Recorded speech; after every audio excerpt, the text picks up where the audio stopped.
Hello and welcome to Taking Liberties, episode 10, 11? I forgot to check. 10. That's 10. Is that 10? Yeah, because I did 9 last week. Cool. All right. Well, my name's Lee. I'm in Western Australia. We've got Vickers in Canberra. And Hello. we've got Tim in Victoria. Hi.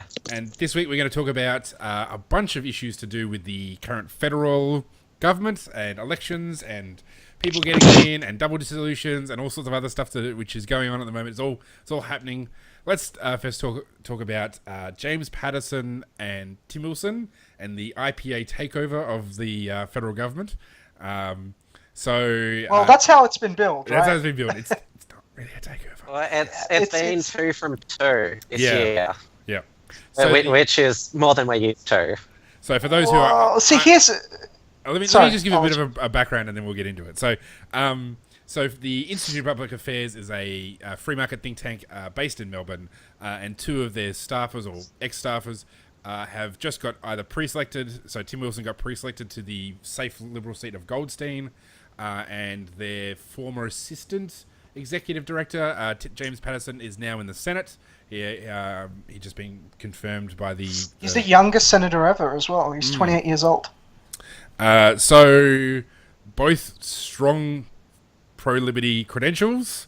Of course, it's making the left lose their mind. Vickers, you were about to say? Oh, so I thought this was a phenomenal effort on the part of the Victorian Liberal movement to basically silence the most libertarian dissenters inside their party. Because, party unity and all that business. These guys are going to be in there performing very, very illiberal things because of, you gotta be solid. You gotta show solidarity with the party, and it's a good way to potentially silence active libertarian voices in the party. Although at the same time, maybe now that they're, pissing inside the tent, they might get some things done. I don't know. So you're worried about the fact that they just might become like every other politician. They will become like every other politician, but they're our mates, right? Yeah. So it'll be like doing it with a smile. But the thing that I always think of with what you've just put forward is that we know, who they really are inside. So even if we have to see them on Sky News or ABC spit out the liberal talking points, we know deep down what they really think, and we know what they're really advocating behind closed doors. So we do know that they're on our team, but yeah, we know that they're up against it. Yes. See, my problem with that whole idea is that the need for the politically expedient will always push out any sort of principle. So you could say, yes, deep down, it's a bit like the argument for Hillary Clinton. Like, deep down, we know she believes in these things, but the fact that she's compromising on every issue, well, that doesn't matter because deep down we know what she believes. Well, I mean, if deep down she believes in nothing. Oh, well, yeah. I mean, that's a poor example. Argument. And that was the argument for Obama as well. Like, okay, let's just assume that James Patterson and Tim Wilson actually believe what they say, and I have no reason to doubt them. No, they definitely do. I've met both of them. If at every point they do what's politically expedient, then what's the point of having pro-freedom people? Like, it's essentially... There's no point. You might as well have some crazy status because if every single time they have a choice between doing what's freedom and doing what's expedient, they choose that. Well, then they're useless. I can't believe it. You've adopted my position wholeheartedly. No. I've been at that point the whole time. My argument is always. So, you go, Tim, and then I'll finish up what my thoughts are. My objection to that argument is that there is a politician who has been able to not compromise on their beliefs, albeit a conservative senator, Cory Bernardi, who sacrificed a career on the front bench to be on the back bench and still say what he believes. So, there is a precedent for... He says what he believes. Sorry. I was just going to say, like, my follow-up point is kind of related to that, which is the value of being in Parliament if you're pro-freedom is it's a platform to talk and to share ideas. So it's, like, I think the value for people who are in the Liberal Party and support freedom is to be bomb throwers, as in to go in there and say, I'm going to tell the truth even if my party disagrees. Now, it really comes down to whether James or Tim want to climb the greasy pole. If they want to climb the greasy pole, if they want to be ministers, it's going to be very hard unless we actually convince others to become libertarian and support libertarian ideas. Yeah. So that's the value of them if they choose to go for it. Go Vickers. Here's the thing, though. Corey Bernardi, you've spoken to his effectiveness, and basically, like Lee described, he's just a bomb thrower. Legislatively speaking, he's pretty much towed the party line on just about every issue, even stuff that he personally doesn't believe in. The best he can offer is an abstention. Now, if he actually wanted to push those things, and just like if we want, Patterson and Wilson to push those things, they've got to climb that greasy pole, and as they do, they're going to be doing a lot of illiberal things. And I described this in the Australian Libertarian Society forum as basically the equivalent of you going on a weight loss program, and it's a group weight loss program, and basically everybody going like, well, if you have cake today, maybe tomorrow we'll have some salad, right? Yeah. Maybe somewhere down the line we'll have a salad, right? And you know what, piecemeal, that might be the case. Somewhere down the line you go ahead and have that salad. But, it's a group weight loss thing, and at the end of the day, you're not really losing any weight. And that's kind of how I describe the entire change. That's how I describe the change the party from the inside argument. Yeah. At some stage, you might get it, but at the same time, I think the major parties in Australia at least, have proven that you can institute a lot more change in either party by living in a marginal electorate. Right? And basically being a very, very loud person in that marginal electorate, potentially threatening seats. I mean, there's probably room at the margins. So say they become ministers or parliamentary secretaries or whatever. There's probably areas where they could make a marginal difference. Like, there's stuff that people don't care about. There's small things. They can maybe do something about that. But, if you made them the Minister for Education or the Minister for Health or the Minister for Defence, like, the likelihood that they're really going to be able to overturn the complete fiscal centralisation in Canberra, or the centralisation of health and education in Canberra, or all the constant protectionist arguments and all the Defence Department stuff, like that's not going to happen.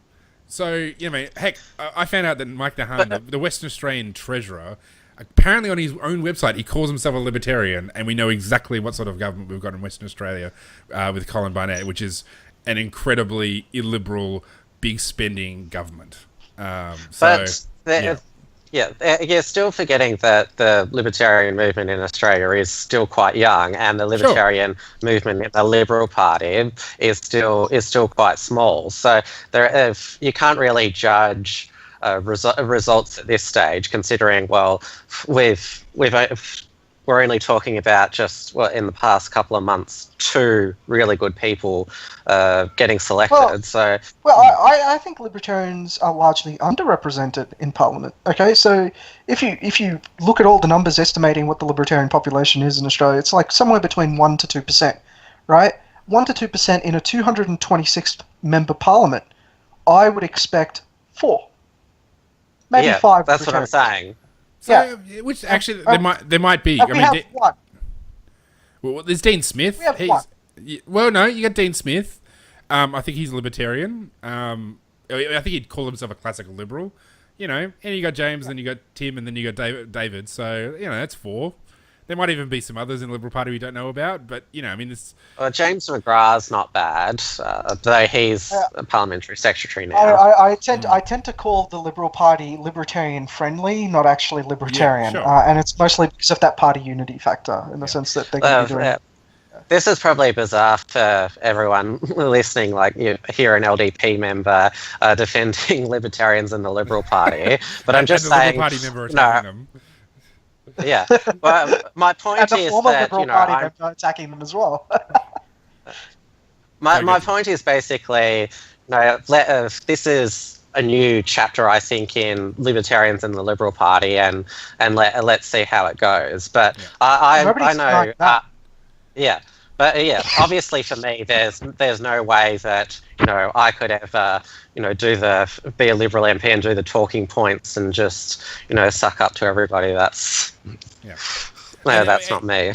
And I guess, for me, it goes back to the point of what do they want to achieve? If they want to be ministers, it's going to be very hard for them to be consistent advocates of liberty if they're willing to put that aside to promote a set of ideas. I have a lot more optimism about their likelihood of being successful, because ultimately their job will be to persuade people rather than to achieve a bunch of policy goals that are not, even if they got like optimal policy objectives, they're not supported by the population because the population haven't embraced them yet. So, but we should move on because we've still got 20 minutes to go. And we've still got a lot to talk about. So let's talk about the ABCC. The legislation, the double dissolution it looked like that we might be heading towards. So the Australian Building and Construction Commission was a agency set up under the Howard government that was targeting unions and union sort of activities, like illegal activities, and they had a range of coercive powers. It was scrapped under the previous Labor governments. It's now back before the Parliament, and potentially it might be a trigger for a double dissolution election. And it certainly looks like, well, Turnbull has said today, if they don't pass it, he will call a double dissolution election. So let's talk about the politics of that, and maybe a bit about the ABCC and whether it's a worthwhile agency to have. So it's an interesting pick for a double dissolution trigger, because it's such the only one that they have. Well, no, there's a whole bunch that they can use. In fact, just try and pass the budget with some of Hockey's proposals would get them the double dissolution trigger that they want. But the choice of this particular agency, it seems like suicide on the part of the Liberals, because there is nothing that rallies the Greens and Labor more than proposed industrial changes reform. Proposed industrial relations reforms. Right, it's the rallying cry. Like they're bringing back work choices again, or something like that. That just gets them out. It's the pre-work choices body, though. It was introduced way before work choices. I think back in 2003. It was no, I think it was closer to 1998. But sorry, what? Oh, 2005 is when the ABCC. Really? Yeah, it was created. Yeah, it was after the Coal Royal Commission, I think. That was in 03. Oh, wait, yeah, no, now I know exactly what this was. So this was the commission they brought around with all of that stuff that was, like, difficult to prove that was going on, like scab bashing and intimidation of strike breakers. Yep. What else was there? There was causing danger on sites. All sorts of workplace safety violations. During negotiation periods. I remember this agency now. We really wouldn't need it if the unions didn't have so much exactly. That they do. It's called the I call it the overcompensation claim, that because unions have had government privileges for so long that you need this reversal of power to balance out the unions and the employers. I think that's how somebody from the CIS put it to me once, which is an interesting theory. Yeah, it's also but we see it all the time. Not the right way to go about things. Yeah, I mean, we see it all the time with government. Like, government creates a set of problems, so they create another set of legislation or another agency to compensate for the problems that the initial legislation created, and then it just kind of accumulates. So it's not Do you unique remember what to we this called area. this? Do you remember what we called this before? It was homeopathic legislation. Homeopathic legislation. There you go. That's a good one. I mean, I think from what I understand, the agency could compel people to testify and things like that. Which it's got problems with due process. That's what David Linehelms talked about his concerns about it, even though he's sympathetic to the bill. Yeah, I would imagine. So, from a libertarian perspective, I'd imagine you'd have a lot of problem with the fact that it's kind of like a star court, which is a lot like what ICAC is, and these things are inherently problematic from the get-go in the sense that they're mudslinging matches, right? Like, there's nothing that they can do. There's nothing that they can ever prove that can be taken to court. They might be able to compel witnesses and do all sorts of, basically bully boy tactics. Government style, kind of like playing the Sheriff of Nottingham, and like we sit there and go like, these guys are bad, they need to go down, but at the same time they never really come up with any results that are tangible in any way or any long-term solution to any of these problems that exist.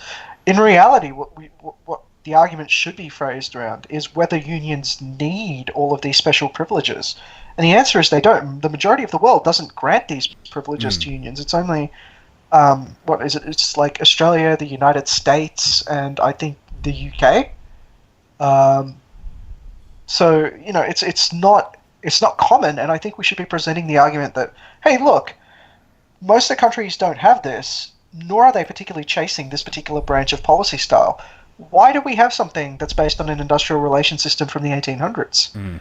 I think it's just the conclusion I've come to. It's just part of the Australian mindset that they think that unions are the only people that are stopping, the big evil corporations from making them work 16 hours a day. It's just Australians just have this mindset. It's part of the whole big government nanny state mindset, in my opinion. But no, they've had this Royal Commission which has exposed all this criminality and thuggery in the trade union movement, and I don't think it's affected people's opinions of unions at all, which is why I don't this use of this trigger is, I don't think, going to amount to much. Well, the reality though is, and I should point out that Free Thoughts, the Cato Institute podcast, they actually talked about unions quite recently, and it was an excellent podcast that talked a lot about the mythology of the union movement.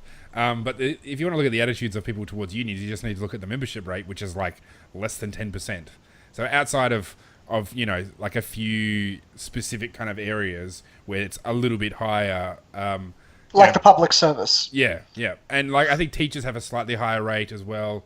Some of those like government involved kind of areas, so nurses and police and teachers. But a lot more people are covered by union agreements than are actually union members. So although union membership may be lower, their agreements would cover a lot of the workplace. Sure, yeah, that's true. Sure. I mean, and that only exists because Australian unions insist on having anonymity, right? They don't want it to be known to employers who isn't a member, because they fear that their members will end up getting fired because of the way they do the negotiations. Whereas if you take a look at Scandinavian countries, it's the opposite.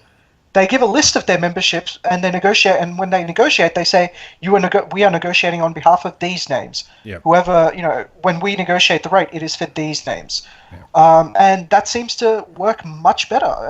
And not just that, but they're a lot more transparent. Like, I used to argue against income transparency. That's the idea that, everybody would know how much everyone is making.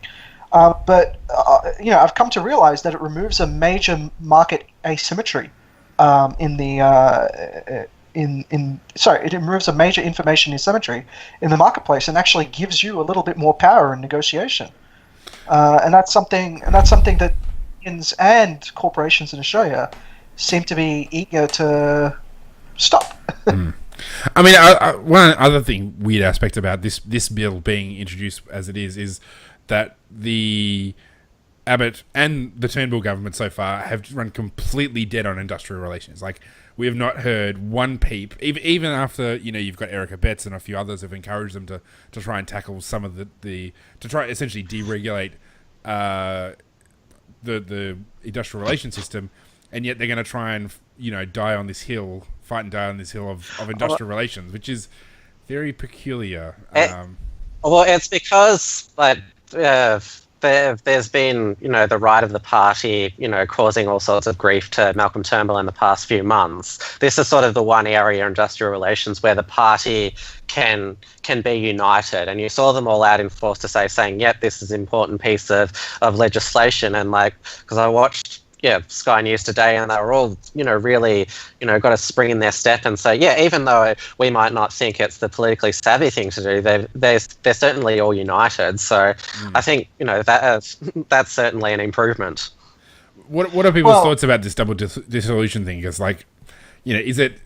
I kind of want to use this to segue into our next topic. Oh, okay, sure, go for it. So do you want to say more, or let me go into it? No, you go into it. Yeah. Okay, so I found the timing of this thing quite hilarious because they purposefully seem to have used this double dissolution trigger to take those Senate reform changes that they made last week into effect and basically try and wipe out the crossbench, which I thought was an interesting way to do it. in the sense that, you know, a full House vote. I mean, the potential. So the Senate changes are basically now they're going to go into optional preferential, which means now instead of just putting the 1 above it, you've got to put 1 to 6, right, on your Senate ballot ticket. So after all 6 preferences are gone, your vote goes into exhaustion, right? So that means there's going to be a lot more exhausted votes, and it means effectively the larger parties can win the seats with less of a quota. So, you know, you might have someone like the LDP come up with 8% of the vote, 6% of the vote, but because they don't have any preference flows coming into them from the major parties that, you know, have overflow from their quotas, it effectively means that they get eliminated out, and then all of a sudden it comes down to a first past the post on who has the most votes remaining at the end for that last seat. And that's the main point of Bob Day's High Court challenge, the fact that voters should have to number all the, say, there's 26 parties, they should have to number all that to make sure that the votes are there until the end. Sure, but if he makes that argument, he's also arguing against the old system, which you just put a 1 at the top. So his argument, even if he wins that High Court challenge, it wouldn't restore it to the previous system. It would just mean people have to vote, But his challenge, if he's successful in his challenge, then that would allow a better chance of a micro party getting elected, even though it's still a long shot, because at least then all preferences would be counted. Okay, you know what? Seeing as that's how the lower house operates, I think it would be very difficult for the government to say that, hey, you should vote 1 to 6 in the upper house, but you have to number all the boxes in the lower house. Yeah. And I can buy that argument. That's actually a fairly good argument to make. Yes. And I hope he wins that, because that would fix up the problem of voter exhaustion, which would be to the detriment of the minor parties. Because the problem isn't that that the minor party votes are going to the wrong places. It's really the problem that the major party votes end up putting minor parties in. That's the complaint. It's like, oh, I'm a Liberal voter. I didn't want my votes going to the Australian Motoring Enthusiast Party. And you know, I can buy that argument. That's kind of right. You didn't vote for them. You shouldn't want them in. But like, that's kind of how a lower house works. And yes, if the argument is that they have to give their full intention for the lower house, they should give the full intention for the upper house as well. I mean, you can see with, you know, just having or requiring 1 to 6, you can tell that the legislation was written with the intent of virtually making it impossible for micro parties. I mean, putting that in there it exposes nakedly what they were trying to do ultimately. Correct. Yeah. Lee, got any opinions on this? Not really. Not strong ones anyway. I mean, not strong. Yeah, show us your weak opinions. I mean, I don't know. Like, I don't. Like, obviously, I want to see the LDP succeed. You know, even though I'm a member of the Liberal Party, I think I'd like to see the LDP become a force in the Senate. I guess, you know, this might affect David Leyonhjelm. It might make it harder because I think in Western Australia they're pretty close to getting somebody in because of the preference flows.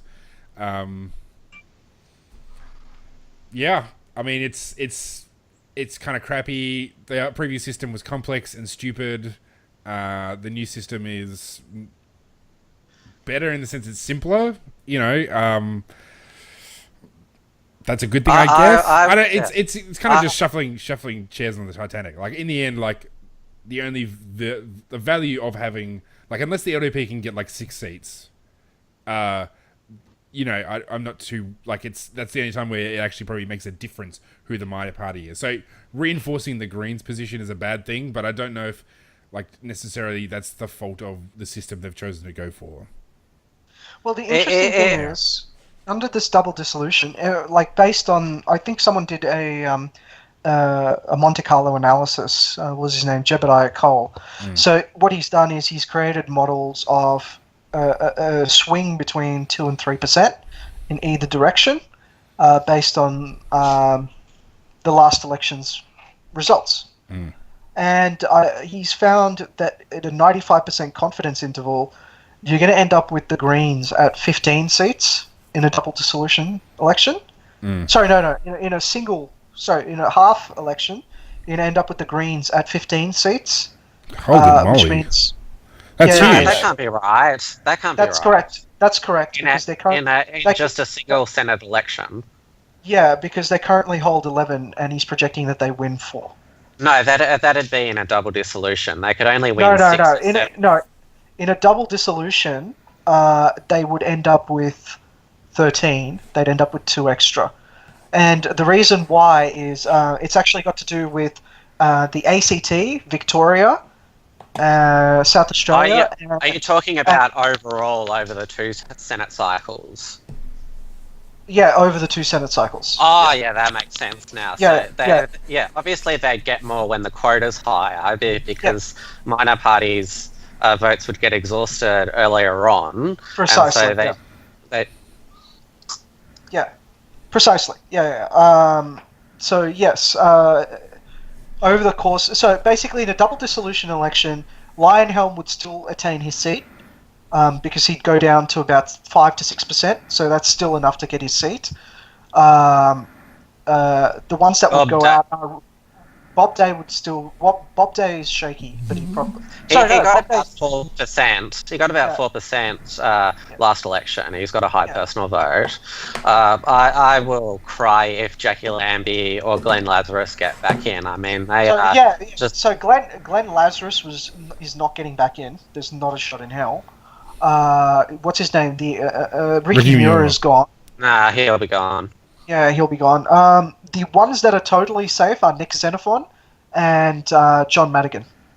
They're without a doubt. Why would John Madigan be safe? I have no idea. He's just got a really high vote by the looks of it. Something like he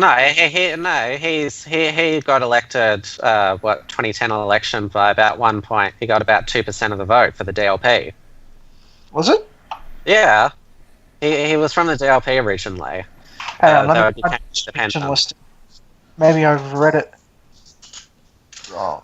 Yeah, I have. Sorry, it's yeah. So Xenophon's the only one guaranteed to get back in. No, it's not just Xenophon is guaranteed. Xenophon and one other person are guaranteed. Well, that would be his second person. So, because he got about 25% in the last federal election, so that would guarantee him in a double dissolution, at least 2 seats. Yeah, exactly. I think that's why this thing has him at 2.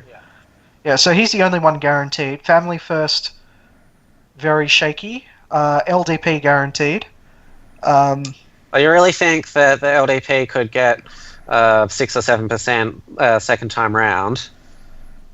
Well, we got 8% last time. Yes, but that result hasn't been replicated in any subsequent election. I mean, the highest we got in the Victorian state election was 5% in West Metro. Yeah, which is why I think this calculation puts it at about 4.3%. And it says in 95% confidence interval 1 seat at most. But yeah, there's loads of modelling you can do on this, but at the end of the day, there's only one poll that matters, right? Nate Silver is nearly getting everything right. Yeah, maybe. Like I said, I would prefer more LDP rather than less, and I think under the current, I think unless Bob Day's change goes through, it's likely that David, if he manages to get in on this double dissolution, like the modelling suggests, he will still be out of a job by 2019 on the next election, because he's not going to get into half of the quota. He's going to get in the bottom half, which means he's going to be there for another 3 years, which is unfortunate, but that's the reality we live in. So certainly, brave the world in terms of getting minor party senators elected. It's interesting. It's interesting how there's been a coalition of Labor, Liberal. Well, Labor kind of stepped out at the end, but like at the beginning, we had Labor, Liberal, and the Greens with Xenophon, who all came together to sort of put this change. The reason that Labor they opposed this change, it wasn't because of some sort of broad, principled position. It's because that they knew that this change would favour the Greens, who are their enemies, and so they didn't want to see an increased representation of the Greens. Yep. Well, so none of the three major parties have got, clean hands on anything. Yep. No. Absolutely not. Okay, well, I guess that kind of does it for this week. I guess we'll find out soon enough. The budget, I think they're bringing forward as well. So, yes, I guess we'll find out. No, they're bringing forward the ABCC debate before the budget. Yep. So they'll go in next week. Yeah, a special sitting of Parliament. Yeah. So I guess maybe by next week we'll know whether there's going to be a double dissolution, depending how the Senate responds. So, all right, well, that's been it for this week of Taking Liberties. We'll be back again next week to talk more about liberty and how to make it a reality. And